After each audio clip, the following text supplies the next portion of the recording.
আলহামদুলিল্লাহ, আমরা সকলে দাঁড়িয়ে যাই, আর ঈদের নামাজ আর জানাজার নামাজ একটু সমস্যা হয় অনেকে।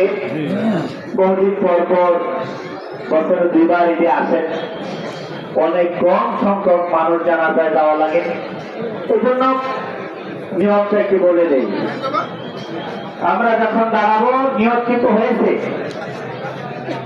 নামাজের দোয়া করে আমরা দাঁড়িয়েছি, বাড়ি থেকে উজু করার সময় অথবা আসার সময় নিয়ত করেছেন, একটু আগাচ্ছেন, নিয়ত হয়েছে। এবার কি করতে হবে? যখন আমরা তাকবীর দেব, প্রথম তাকবীর আল্লাহু আকবার বলে আমরা সানা করবো। খেয়াল করতে হবে, প্রথমটা করে সানা করবো হাত পেতে। তারপরে আবার অতিরিক্ত তিনটা তাকবীর। কয়টা তাকবীর? তিনটা তাকবীর দেওয়ার পরে সূরা মিলাইতে হবে। সূরা মিলানোর পরে ফাতিহার পরে সূরা মিলাইয়ে এক রাকাত শেষ করতে হবে। তারপরে দ্বিতীয় রাকাতে উঠে কেরাত মিলিয়ে রুকুতে যাওয়ার আগে আবার কয়টা তাকবীর? তিনটা। এই হলো নামাজের নিয়ম।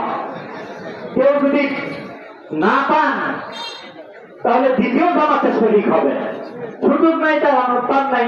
কিন্তু দ্বিতীয় জামাত পান নাই, আশেপাশেও নাই, এবার ঈদের জামাত, হ্যাঁ আপনি পাইছেন তাকবীর গুলি, এক রাকাত পাইছেন, তাহলে শুধু তাকবীর গুলি দিয়ে সালাম ফিরিয়ে শেষ করবেন ইনশাআল্লাহ। টাকা সোজা করুন, এখনই নামাজ আরম্ভ হবে, এখনই নামাজ শুরু হতে যাচ্ছে।